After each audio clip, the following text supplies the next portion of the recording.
Good evening. This is CTV News for Thursday, July the 11th. I'm Sonia Shrivastava. And I'm Patricia Vallone. Thank you for joining us this evening. Well, just a day after the school board approved his 4-year contract, the newly appointed schools chief performs one of his first assignments. Yesterday, Dr. Kevin Maxwell held his first meet and greet with county residents and concerned parents at Crossland High School. TAHIRA CHRISTMON has the story. Well, it's the moment everyone's been waiting for here at Crossland High School. This guy behind me, check him out. Dr. Kevin Maxwell, he's meeting all the parents, teachers, and administrators here at Crossland High School. And what everyone seems to be talking about is the change in quality leadership they're hoping he can bring to the school system. It was the first time parents, community members, and even teachers got the chance to see and speak firsthand with their new school's chief. Just 2 weeks ago, Dr. Kevin Maxwell was appointed to the post by the county executive.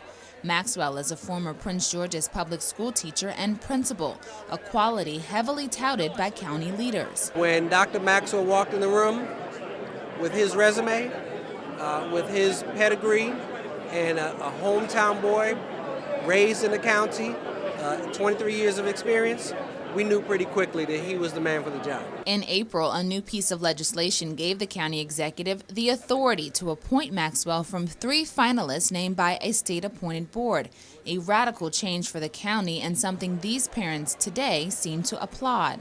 You often hear it touted how 60% of the students are on free or reduced lunch, but considering that Prince George's County is one of the wealthier African-American counties, I don't think that statistic jives with the population of the county. So it appears that those with means have elected to find a better alternative for their children, whether that's a real or perceived better option.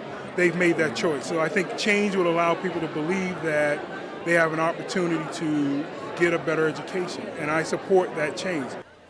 And just as the line to talk to the man of the hour seemed to wrap around the school's auditorium, the excitement also seemed never-ending. Having the new superintendent come down here to Southern Prince George's is big, and the fact is, for so long, I've heard so many people say, with the education level that we have, with the workforce that we have, with the high income that we have, shouldn't we have the ability to bring somebody from within to lead our school system? And I think that the school board, along with County Executive Baker and the County Council, have done that. So what are some things parents hope to see Maxwell bring to the school system? An education that is student-driven, not so much test-driven.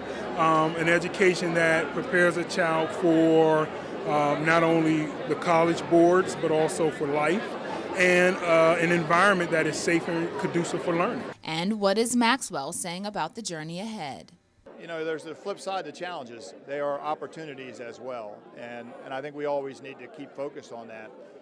They're not different challenges than most districts have. They might be at different points in them, but I think that they're not insurmountable. We're gonna make a big difference here. We're gonna make a lot of good things happen. Well, if you miss this event, no worries. Dr. Kevin Maxwell is slated to have 2 more meet and greets in the county. CTV News will be sure to bring you those dates when we have them. For now, I'm TAHIRA CHRISTMON at Crossland High School. Back to you in the studio. And Maxwell signed the $290,000 contract at yesterday's meeting. He is expected to start on October 1st. Meantime, County Executive Rashern Baker says the current school board vice chair will remain in her leadership position. Carolyn Boston was officially appointed by Baker yesterday. Boston was elected to the position in December 2012 and has been on the board for 3 years. Under the new schools governance law, Baker has the authority to appoint the chair and vice chair of the board.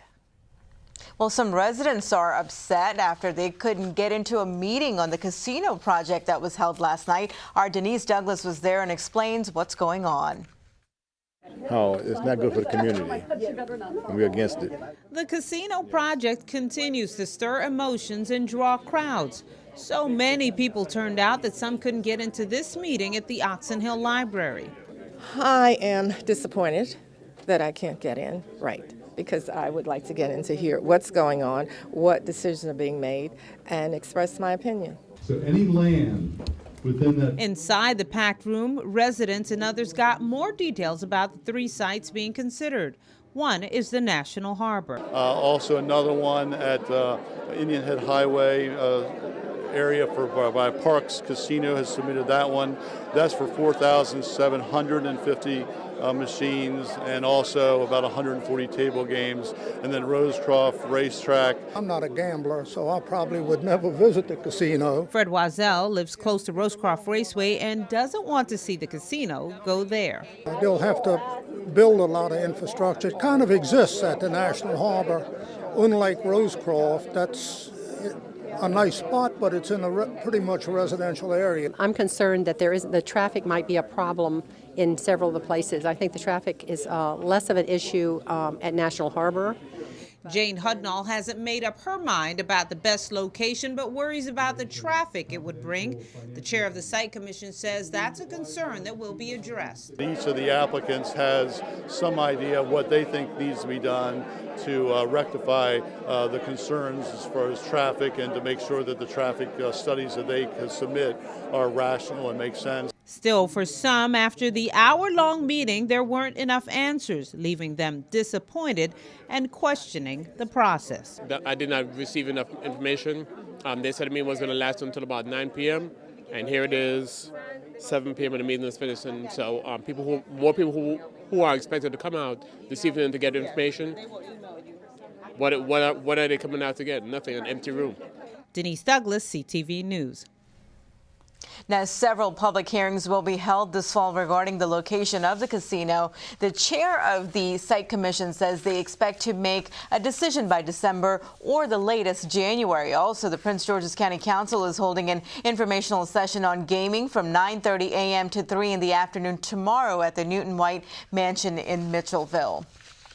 Well, a teenager is recovering after being shot in Oxon Hill overnight. Police say the incident happened around 11:30 p.m. Wednesday in the 1000 block of Lindsay Road near Shelby Drive. The 17-year-old male victim was taken to the hospital in serious condition. Investigators are working to determine a motive for the crime. In the meantime, authorities are also looking for 3 to 4 male suspects who have dreadlocks. Anyone who who have seen something, knows anything about the shooting is asked to call the anonymous Crime Solvers hotline at 1-866-411-TIPS. A Prince George's court staff member is in hot water today after allegedly assaulting his boss, the clerk of the circuit court.